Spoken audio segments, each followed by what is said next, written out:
What is going on, everybody? James Hancock here. Just got out of seeing Alien Romulus in the theater, and I'm ready to share my thoughts on the film. And I'm going to divide up my video into a non-spoiler and spoiler section. I know all the spoilers have been out there on the internet for days at this point due to early access screenings, but just in case somebody is thinking about seeing it tomorrow after work or over the weekend, I'll have a general section first. But in addition to a verbal warning for my spoiler section, I'll also include time codes down in the description below. So let's start with the broad strokes. Let's start with the obvious.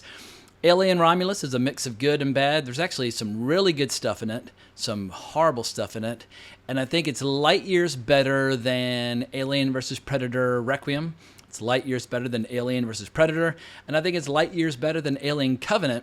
But then we start getting into, I guess, trickier territory in terms of how it compares to Prometheus, as well as Alien Resurrection and Alien 3. I knew well in advance there was not going to be a chance in hell that Alien Romulus would compare favorably to Alien or Aliens, because Alien's my favorite science fiction movie, and Aliens is close on its heels. And if you want to hear me speak at length about both of those movies, I'm going to include a link to my conversation with Martin Kessler, where we spent like nearly 3 hours basically going through the entire Alien timeline, including comics and video games, and we do the whole thing sequentially, not in the terms of the order in which like the movies came out, but in terms of the timeline within the fictional setting.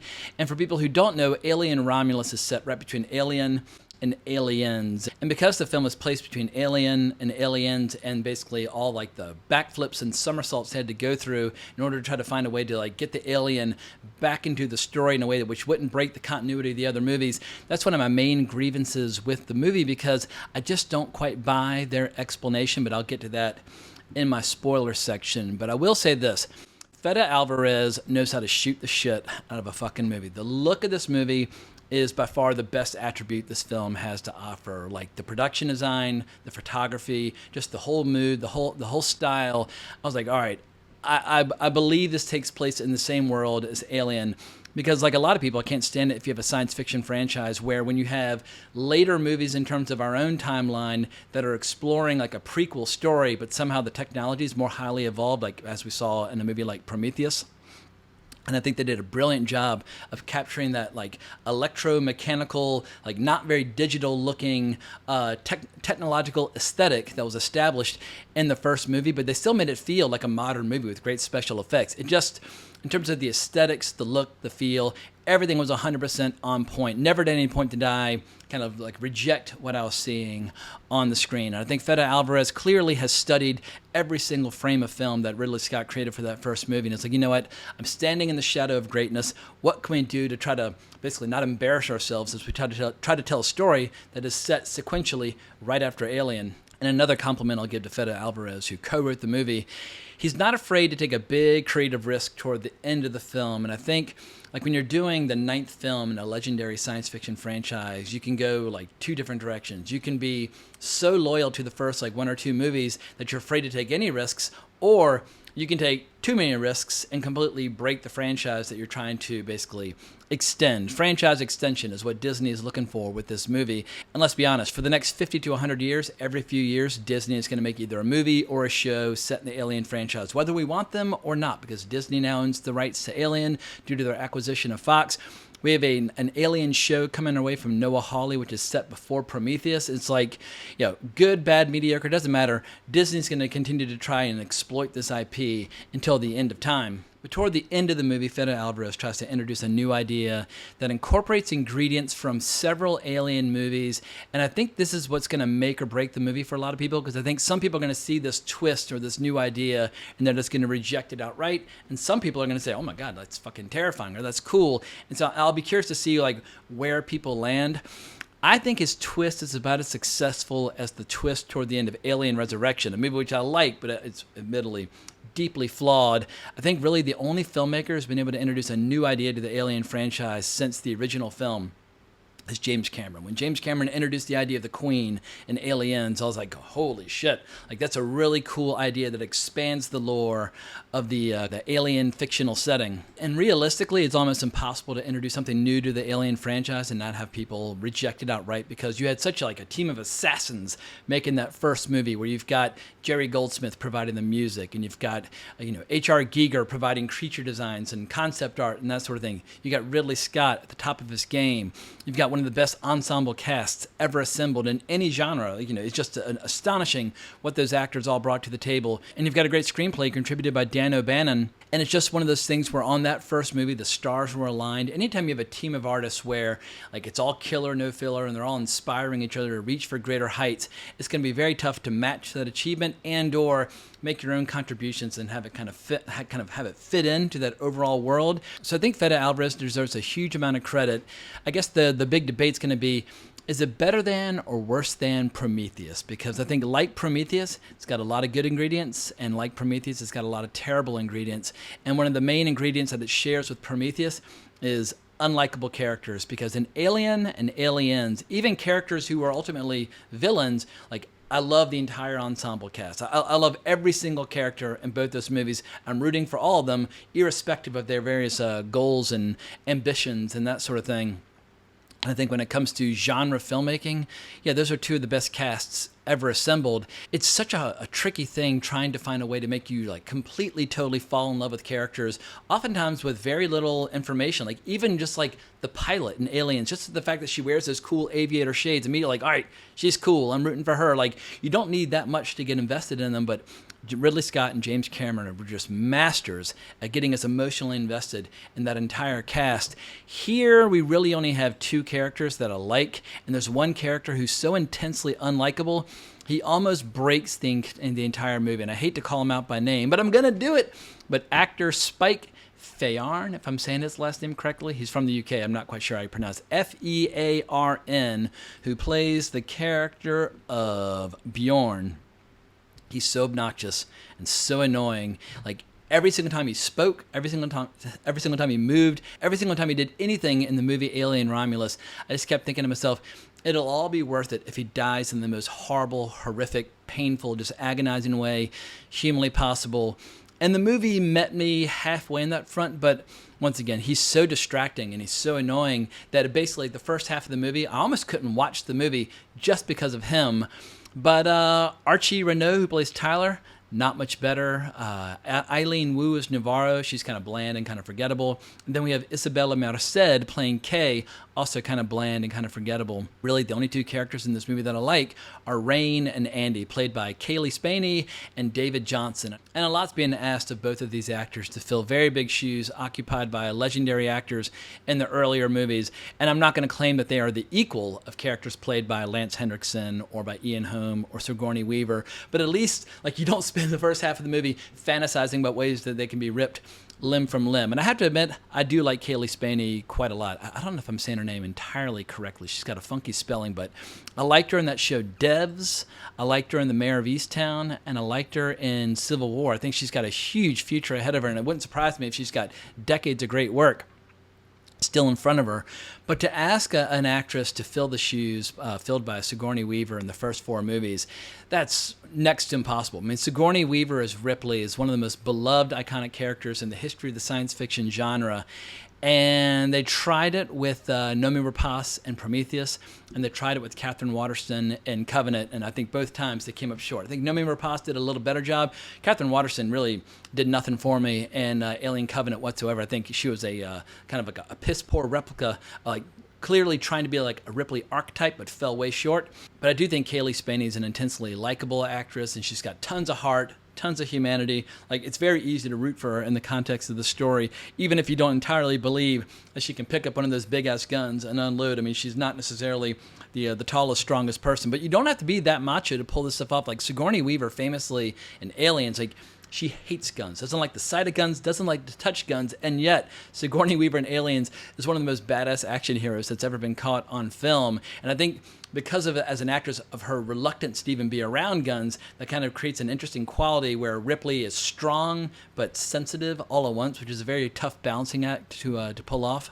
But my biggest complaint about this movie by far are all the callbacks to the original movies. And I knew this just from the trailer for the film, where I could tell basically the film is going to try to almost be like a greatest hits compilation album of the best scenes from the first few Alien movies and kind of repurpose them for a new generation. And I'm sorry, I don't care if you're 20 years old.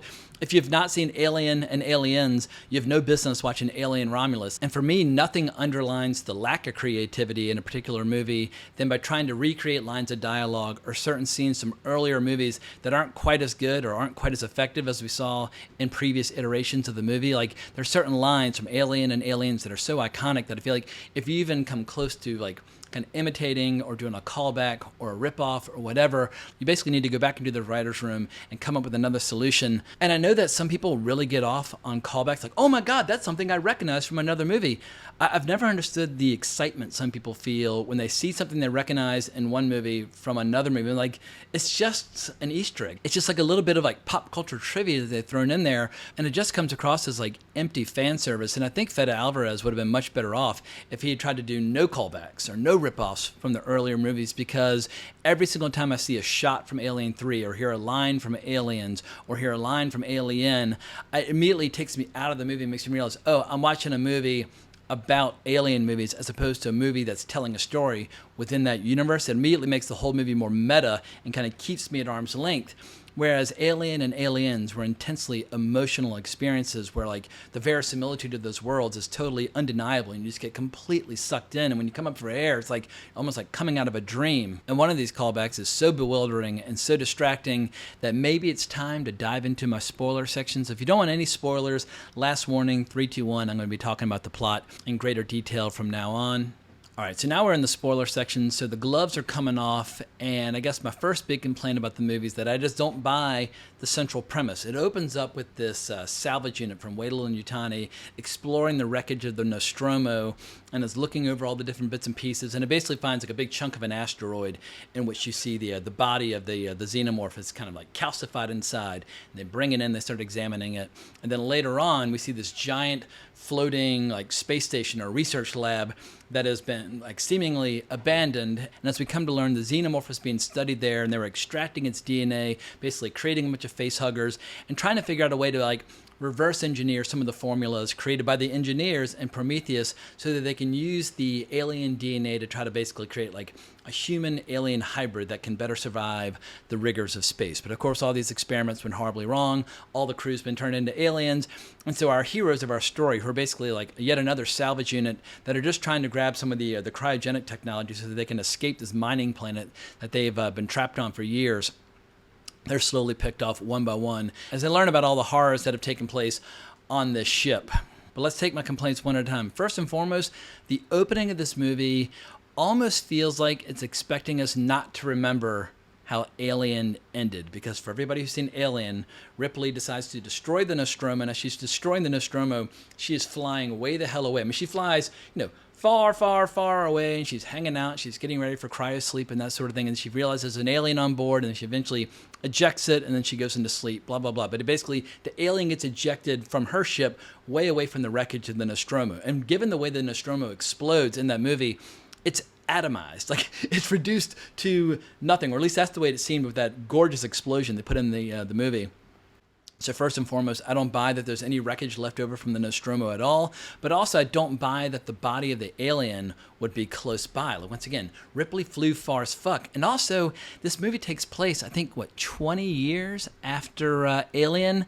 And I would assume that over time, or hang on one sec, let's get the years right. Alien takes place in the year 2122, and Alien Romulus takes place in the year 2142. So yeah, there's been 20 years since the Nostromo exploded, and I just feel like the alien and the Nostromo, if there was any wreckage, they would have drifted far apart. So they would not have been found together. But if you can get over the hump and accept the idea of how the xenomorph is discovered and trapped in this lab so they can start extracting DNA from it and creating face huggers and all that kind of stuff, what really drove me crazy was the way they decided, in the most like kind of callous, just manipulative way possible, decided to dig up the dead body of Ian Holm and do an AI or CGI construct in his likeness for this character called Rook. He's not playing Ash. It's a weird thing where he looks like Ian Holm, kind of, because the CGI for him is horrible, but he's torn in half in a way that's reminiscent of Bishop at the end of Aliens, as well as in Alien 3 when Ripley briefly plugs him back in. And so it's a weird thing where you're constantly thinking like, all right, this artificial person, this synthetic, he kind of reminds me of Ash, he kind of reminds me of Bishop, but they're almost kind of stirring those two characters together as a way of saying, well, we're going to assume that most people seeing Alien Romulus have never seen Alien or Aliens, and so we want them to have the experience of Ash and Bishop, but in this new character of Rook. I found it to be incredibly distracting. Just invent a new synthetic to be in this movie. The same way that the character of Andy is a new synthetic. And I think Andy is by far one of the best parts of the movie, but I can't stand this new phenomenon where if an actor dies, like they're still employed by a franchise until the end of time. Like if I were Ian Holmes' family, I would be suing the shit out of Disney. But who knows, maybe Disney cut Ian Holmes' family a big check. But I just find it gross that Ian Holm, one of the finest actors who ever lived, who did so many amazing movies and so many amazing shows and so many amazing plays over so many decades, that you can't just let him rest in peace, and then he has to appear as this really shitty CGI character in Alien Romulus. So that drove me fucking crazy. But I don't want to come across as too negative because there is some stuff in this movie which works great. So let's talk about Rain and Andy and their relationship. Initially, Andy's kind of an outdated synthetic where he doesn't function all too well. He basically tells a lot of dumb dad jokes, and Rain's more or less trapped in a situation where she's always looking after him, and Andy has one prime directive to look after Rain and protect her, but the roles have been kind of reversed.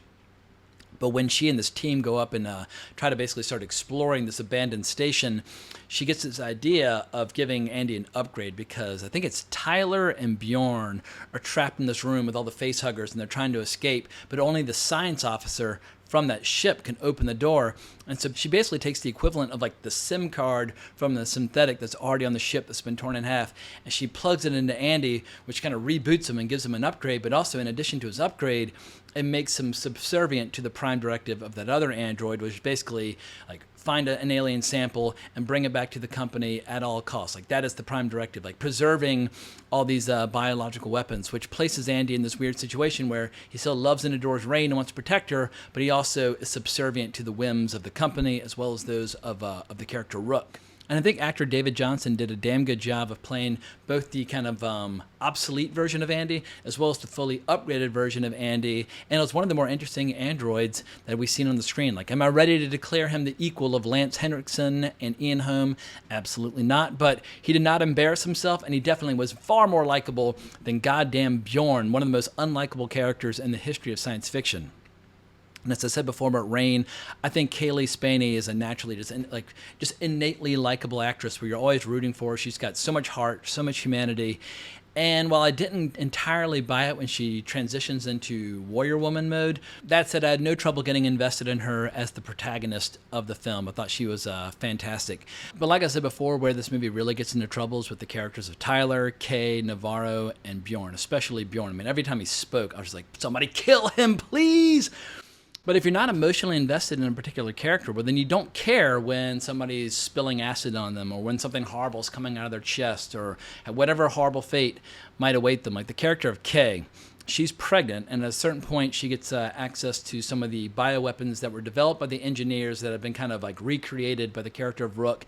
And as a way of kind of keeping herself alive, she decides to inject herself with it, meaning that her baby becomes this kind of human xenomorph hybrid who comes out of her, and it's kind of tall and elongated and gross. It probably looks a little cooler than the stupid skeleton monster at the end of Alien Resurrection, but I guess I should just come down on whether or not I'm for it or against it. I am for Fede Álvarez taking a big swing.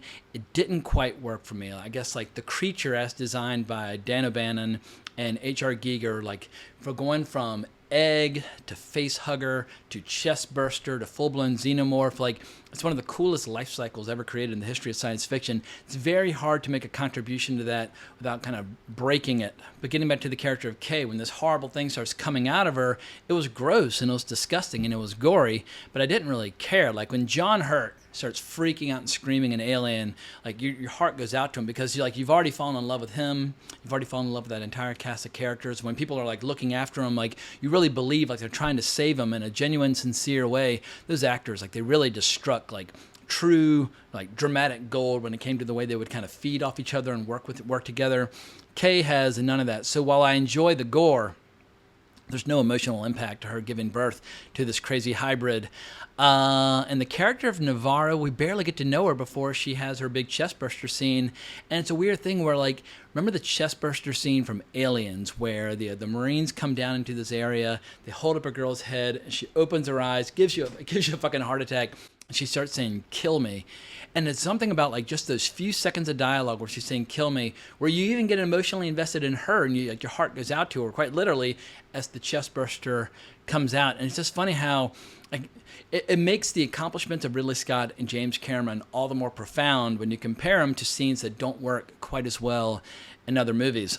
And this movie has a similar problem to Prometheus, where characters say and do such stupid things, you start rooting against them. Like the scientists in Prometheus, some of them at least, are some of the dumbest motherfuckers ever put on the big screen. And you're rooting for them to die in horrible, painful ways. And the character Tyler here has a similar scene where at one point they're trying to sneak through a room full of face huggers, and they've heated up the room to make it very difficult for the face huggers to sense the changes in temperature. So all the face huggers can rely upon is like movement and sound. And Tyler basically decides to accept a phone call in the middle of it, and he's trying to give advice to Kay in the middle of the scene, like maybe just hit mute for a second until you get out of that room full of face huggers. But like, of course, once he starts speaking, all the face huggers realize that he's there, and that's when Andy has his line from the trailer where he says "run," and they haul ass. And I'm just like, there's a better way to do that scene where the face huggers end up chasing him anyway, or anyway, there are a million different ways you could do that scene without making Tyler seem like the world's biggest dumbass, but that's the way that he comes across. And Andy, as much as I love the character of Andy, or like the character of Andy, like, once again, he's not on the level of Bishop, he's not on the level of Ash, but they did this idiotic thing where they decided to give him the line of "get away from her, you bitch." And I'm sorry, if you take one of the most iconic lines in the history of movies and try to repurpose it and put it in this movie, like, you're always going to come up short. Like that scene where Sigourney Weaver comes out in that giant suit and says that to the Queen. "Get away from her, you bitch!" It's like the ultimate mama bear versus mama bear. Like, one mama bear's pissed about all of her eggs being killed and all of her babies being killed, and the other mama bear's trying to protect Newt, and they just fucking go to war. But like, the emotional intensity of that moment is just jaw-dropping. And when you steal it and then reuse it and make it lame in a movie like Alien Romulus, it ruins it. And along those same lines, the character of Rain, at the very end of the movie, they do a callback to the end of Alien, where Ripley's basically saying, like, this is the last survivor of the Nostromo signing off. And it's just so bone-chilling and so perfect the way she delivered those lines. Don't give the exact same lines to an actress 45 years later who may or may not be the equal of Sigourney Weaver. Very few actresses are the equal of Sigourney Weaver. Give her something new to say. I cannot stand reusing cool scenes and cool lines and cool beats and cool details from earlier movies and basically trying to act like they're new again. And it just makes me want to reiterate that if you are young and you've never seen the original Alien or the original Aliens, well then hunt them down. They are just flawless movies. I think Alien's a genuine science fiction masterpiece, and Aliens is just pure testosterone. It's so fucking cool and so intense and so funny at times and so engaging. It's just like, it just gets all the adrenaline pumping through your body. And I just think, as a 1-2 punch, like if someone were to say the combination of Alien and Aliens is the best we've ever seen in the science fiction genre, I might say we need to make room for Metropolis, and you need to make room for Blade Runner, and you need to make room for 2001. But really, there are no science fiction movies that I would regard as superior to Alien and Aliens. But I guess all this brings me back to, where does Alien Romulus officially rank with all the 9 movies? And there's no way to do this ranking without making some tough decisions, but that's the whole point of doing a ranking. So I'll say the worst of the 9 movies is Alien vs. Predator Requiem, followed by Alien vs. Predator. And then I'll go Alien Covenant as my number 7. Number 6, I'll say Prometheus. And then Alien Romulus is my number 5, right smack dab in the middle. So I'll say Alien Romulus is the best Alien movie since the original 4. And the way I rank the original 4, Alien 3 is my least favorite of the 4, followed by Alien Resurrection, then Aliens, then Alien. Alien is a perfect movie in many ways, or every way. And it's just no way that movie's ever going to get dethroned. But I guess that is some form of praise to say that Romulus is the best Alien movie made in the 21st century, which is kind of a backhanded compliment in a lot of ways, but it could be worse. I mean, Alien vs. Predator Requiem is a pretty terrible movie, but all these movies are watchable. All these movies are fun to discuss. In spite of all their flaws, I enjoy discussing all of them. So once again, I'll just direct people to my conversation with Martin Kessler, where we go through the entire franchise, as well as video games and comic books and everything. It is the great science fiction franchise. Some people are going to say Star Wars, but I feel like Star Wars has just been vomiting all over itself with so many subpar entries that it's lost a lot of its standing as of late. Mad Max is a great franchise. There are only 5 movies to discuss, but very consistent. I feel like, Mad Max and Alien are definitely 2 of the most kind of competitive science fiction franchises. What else is there? I guess there's the Planet of the Apes franchise, which now has, 9 movies there as well. But if I were to compare all the Planet of the Apes movies next to all the Alien movies, I think the Alien franchise is still stronger. Because what the Alien franchise has that no other franchise has is 2 masterpieces. And some are going to say, well, Star Wars and Empire Strikes Back, those are masterpieces. Fair play. Star Wars has a lot of other movies and a lot of other shows that are so goddamn awful that it brings the whole franchise down. But Alien, in spite of having a few subpar entries in there, any franchise that's got 2 of the best science fiction movies ever made is always going to be tough to beat. So there it is.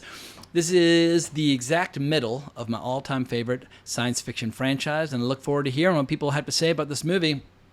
I think it's interesting that Disney this summer released 2 R-rated movies based on characters that they got from the Fox acquisition. And I feel like Disney, for the longest time, was always known as like the family-friendly brand and kind of the bland brand, or like the teenage girl, like Disney princess brand and that sort of thing.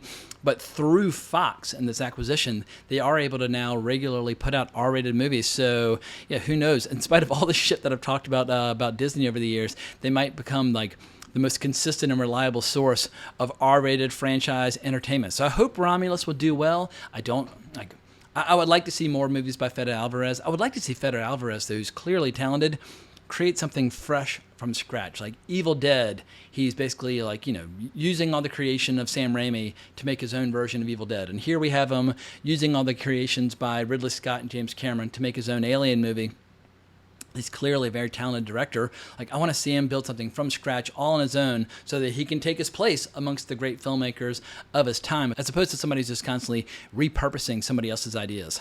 But I think that's all I've got to say about this movie, so I look forward to hearing people's comments down below. If you enjoyed this video, please consider subscribing to the channel, hitting the notification bell, liking the video. You know the drill, but I hope everybody has a great weekend at the movies, and I look forward to coming back and discussing some box office later on this weekend. But thanks again for watching, but more importantly, as always, onwards and upwards.